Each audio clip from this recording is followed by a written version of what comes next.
Hello Internet, I'm your only mate, and it's time for another episode of RWBY Volume 9. This is episode 3, Rude, Red, and Royal. Before I start talking about this episode, I would like to remind everybody that you can watch RWBY along with me.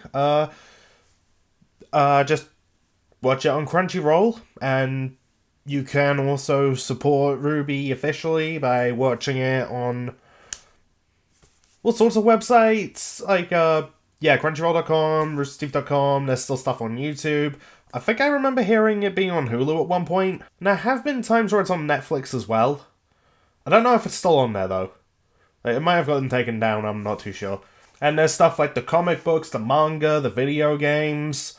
Many ways to enjoy RWBY officially. Then come back and support me unofficially.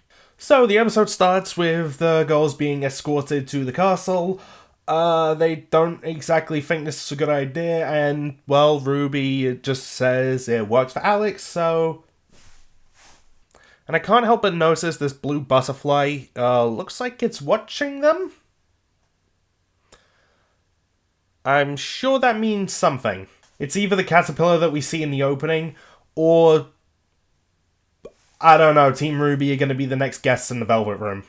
You're gonna meet a guy with a big nose, and he's gonna be like... Persona.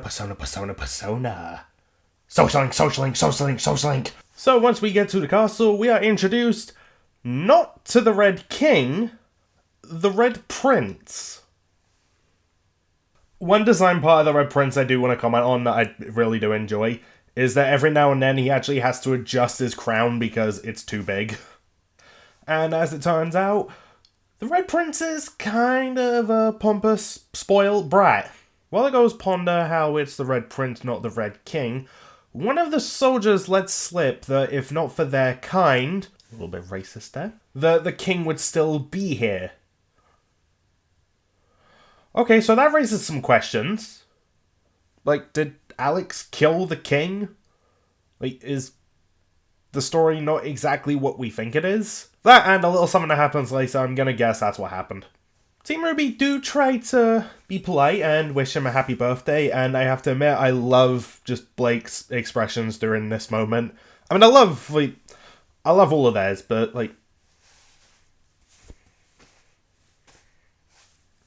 come on. After the Red Prince goes on right up in Weiss's face about how they are in the presence of royalty, Weiss asks Blake to tell her that she didn't used to be quite like that. Nowhere near to that extent, Weiss. Nowhere near. The Red Prince is presented with a gift, and his two soldiers say it's the weapon of the most powerful warrior to ever live, and that they found it. No one else. They didn't have help. It was all them. They found it. The Red Prince looks at it, and he's not happy that it's the color green. It's not Christmas, what are you doing? If he hates the color green that much, I really hope his castle doesn't have like a sky view or something. Or hell, don't take him to Namek. Do be livid the whole time. Anyway, he's so unhappy with the fact that this sword is green that he has his soldiers beheaded. I would say that's harsh, but they did shove Blake and Weiss out of the way. Best girls, so... RWBY offers the Red Prince that maybe they could cheer him up, like perhaps by playing a game. So the girls are all taken to this room where the game takes place. RWBY tries to tell the Red Prince that he is as wise as he is.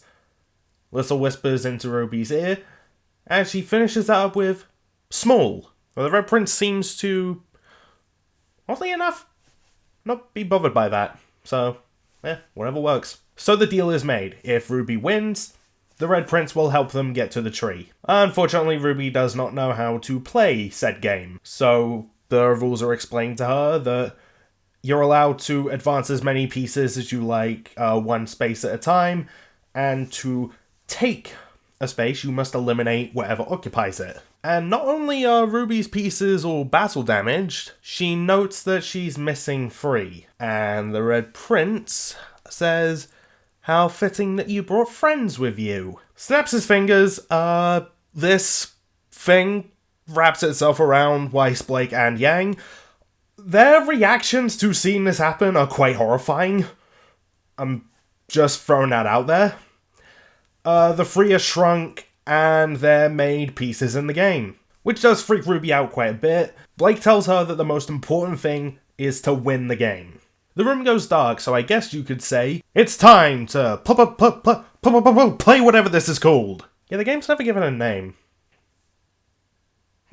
She tries having her pieces that aren't her friends, try and take a space. Just, see how this all works. And it does not work out well for them. So Ruby asks Weiss if she can take that space. And... yeah, no. Weiss takes it, no problem.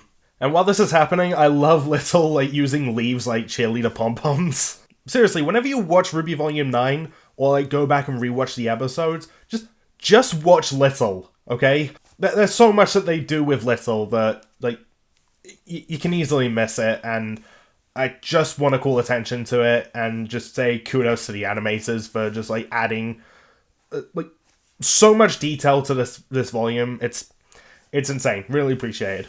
Anyway, now it's Yang's turn, and we get another scene of Yang throwing a whole lot of punches very, very fast. And the editor and me can't help but make a obvious little reference here.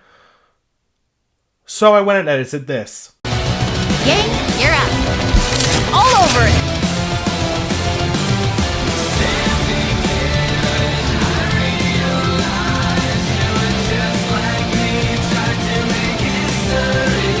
I mean, come on, what else was I gonna reference? I mean, maybe something bizarre, but I'm not sure. Now it's Blake's turn, and she uses her semblance. Okay, so, no aura theory? Not a thing.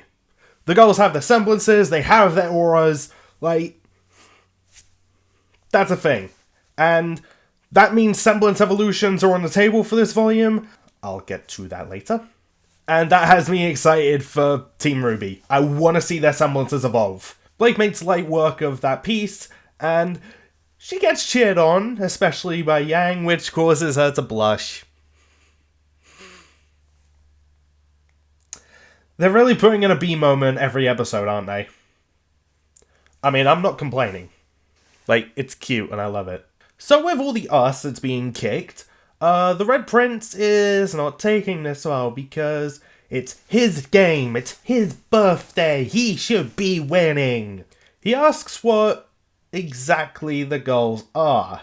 Ruby starts this off by saying, well, Blake is a faunus, Little's a mouse, I think. Which actually is kind of a good question because, yeah, the girls call Little a mouse, but... what? Is there a name for it in the Ever After? Huh. I mean, I don't like cats and snakes. And yeah, I mean, cats and snakes have the same name, so why wouldn't mice? But Little shrugs at not really being sure if they're a mouse. So, do they have a different name? I feel like this is one of those things I'm not supposed to be thinking about too much. So I'm gonna move on. Ruby says that the rest of them are human. Which, does not go very well. He even causes the Red Prince's face to crack.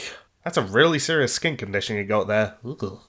Yeah, he's not happy about the fact that they're humans. So now all pieces are against the three of them. It's time to kick some ass, and honestly, this whole thing is the best part of the episode. I cannot do it justice in this format. Seriously, if you haven't watched the episode, watch it. Okay? There's also a lot that I'm not really going to be able to talk about too much because of, not wanting to keep these too long. You can always check out mine and Max's discussions about the episode where we go on for about an hour or so. So, if you want to see more in-depth thoughts, there's that. The girls do well for a while, pulling off some sweet moves, but things start to turn. Yang gets dogpiled, Blake and Weiss are getting a little overwhelmed to the point where they have to retreat to the higher parts of the board, and Ruby is understandably distressed. But when asked if she gives up, she says they won't, and tells her friends to kick their wooden butts. However, all my time of editing RWBY cracks compels me to make the following edit. Fuck him up! It's the little things. Now we get to one of the coolest combo moves ever. Weiss makes a whole bunch of gravity glyphs for Blake to run upside down on, and we get probably the most gorgeous shot in the episode. Weiss summoning the Nevermore wings and looking like a freaking angel. More of this, please. Like, seriously, that shot is so gorgeous. And it ties into something that I know I myself, Max, and various other fans want to see Weiss do, and it's to merge her summons with herself. Like, imagine if the glyph wasn't there and she just summoned the wings onto her own back, and she could just fly. That'd be epic. Or, like, fuse herself with the Armagigas' armor. I want it, RWBY. So they start annihilating the pieces. Blake's using Gamble's Shroud like a freaking guillotine. Weiss is firing Nevermore feathers all over the place. Yang uses her semblance to get everybody off of her. Sees what's about to happen. Leaps into the air. Blake throws Gamble's Shroud to Weiss to slingshot Yang. A callback to Volume 1. I love it. Weiss uses another glyph to summon the Armagigas' sword, which Yang grabs and just nukes the field. Like, this. Love it.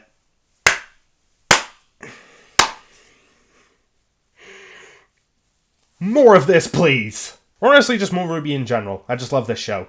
So the girls win, and the Red King is so angry he flips the table. Thankfully, RWBY uses her semblance to catch all of her friends. And while the Red Prince is throwing his little tantrum like, off with their heads, RWBY demands that because they won, take them to the tree. I'd also be demanding turn the girls back to normal, but one thing at a time. But before anything can happen, we get introduced to... Okay, spoiler alert for a little later, but this is the Curious Cat, who is voiced by Robbie Daymond, and the thing I know him for is Goro Akechi in Persona 5. So whenever he spoke, that's just what I heard. But hey, at least in this role, he doesn't just broadcast that he's evil within minutes of just meeting the protagonist face to face. I mean, for now at least. Truth be told, I don't really trust that many people that we meet here in the Ever After. Anyway, the Curious Cat talks to the Red Prince and does something that makes him cry pearls. As you do. The prince says that he won't behead them, and the Curious Cat urges RWBY to leave before the prince changes his mind. So, she books it. The cat guides RWBY through the castle, and man, kudos to, like, the people who just built this. Like, there are no words. I know I'm only showing this one screenshot because I'm lazy, but this whole castle, like,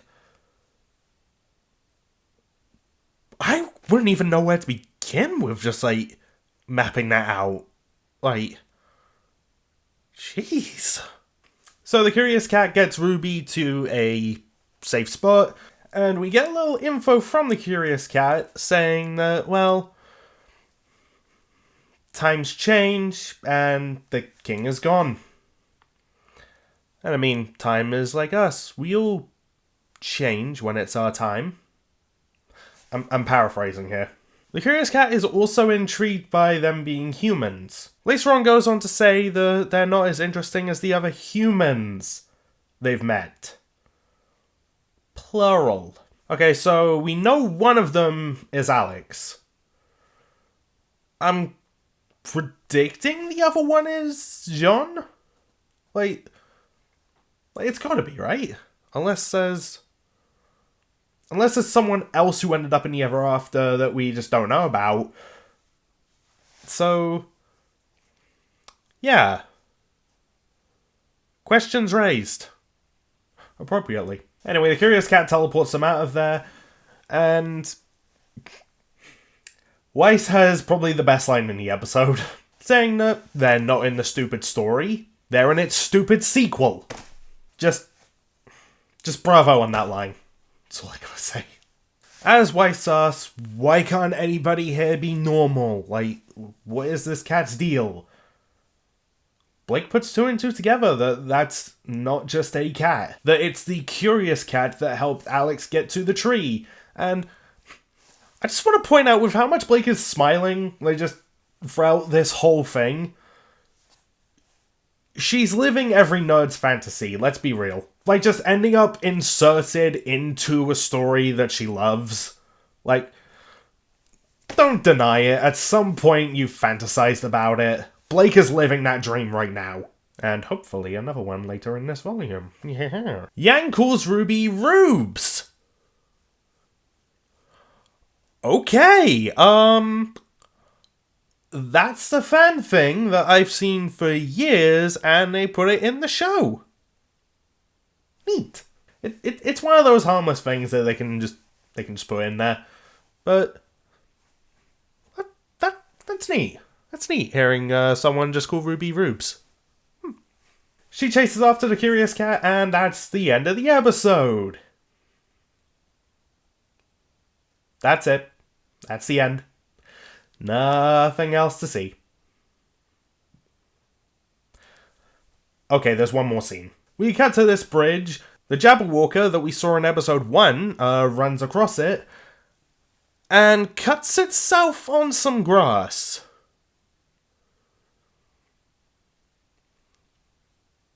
That's either really sharp grass or the Jabberwocker is fragile as fuck.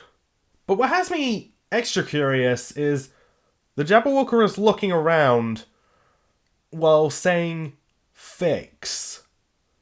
Picks up something, and I'm really curious as to what it's doing. But we don't have time for that, as something pink has just fallen out of the sky, and it's Neo. The Jabberwocker approaches her, and she summons a whole bunch of herself. Okay, so, Neo's semblance evolved. And, I know I said I wanted a semblance evolution, but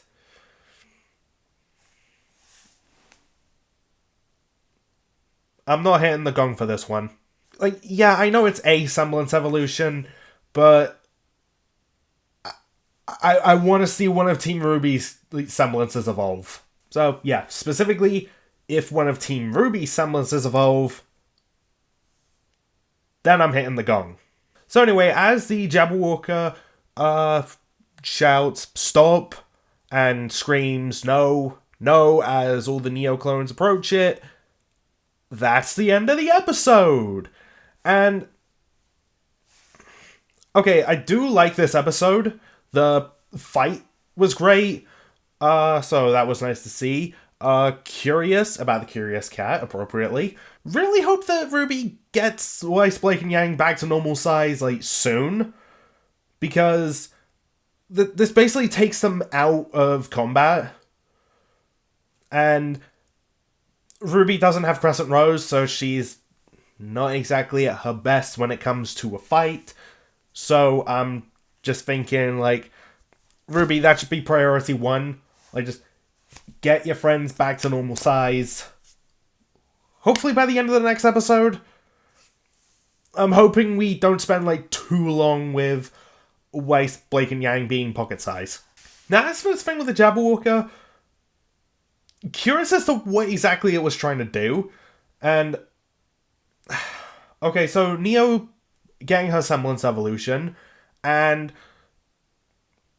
the way this episode is framed, it kind of makes it look like she killed the Jabberwocker, which we know from the trailer is not the case, because there's a shot of Yang fighting it, which hasn't happened yet. So, Jabberwocker's not dead. If that did happen, I honestly would have been mad. Because the Jabberwocker's introduced, it's a really, like, creepy, seemingly intimidating threat. And I thought, oh, the girls are gonna fight this, like, later in the volume. Like, wonder how they're gonna go about it. If it died here, like, that early on, just the moment Neo showed up, that would have felt like a bit of a waste. Thankfully, that didn't happen. Unless there's multiple Jabberwockers, which raises more questions, but, well, another time. And, well, yeah, I say I want one of Team RWBY's semblances to evolve. Neo's semblance evolving could lead to that. But because I think it's pretty obvious that Neo is, like, the final boss of Volume 9. Like, this is, like, her time as the main antagonist. So if she gets this buff and Team RWBY have to fight her like this, that could, like, push them to the limit and, like, coax a semblance evolution out of them. I really hope that happens because, like, go watch mine and Max's discussion video. We have some ideas for Weiss and Blake in particular as to what their evolved semblances could be. And I like both our ideas a lot. But yeah, don't get me wrong, still love this episode. I'm just saying if the Jabberwocker was killed off like that, would have been a bit annoyed. It didn't happen though, so okay. It's probably just going to become like a pet or a minion for Neo or something. But yeah, Neo's getting involved, and remembering what Blake and Yang said about how the story of the girl who fell through the world goes. So they've beaten the, well, Prince at his own game, met the Curious Cat. Next should be the Rusted Knight, which I'm still speculating is Jean, if the opening is anything to go by, but that could still totally be a whole nother thing. Who knows? But I still hope in the next episode, maybe RWBY gets Weiss, Blake, and Yang back to normal size. And I mentioned, like, it takes them out of combat. Like, it's not impossible, like, for them to still get into fights. Like, maybe they just have to get into an area that they can only get to because they're tiny now, and they fight something in there that RWBY just, has no access to. But yeah, I'm hoping that we see them get restored to normal sooner rather than later. But yeah, let me know what you all thought of this episode. How you think maybe some more are gonna go. Do you have any ideas for what Team RWBY's evolved semblances could be? Still want that to be a thing, and if it happens, hitting the gong. Let me know what you all thought in the comments. I'm gonna wrap this video up, so thank you for watching, all of that stuff, and here is my Blake outro. Bye! This is Blake Belladonna with Your Only Mate saying like, subscribe, and thanks for watching.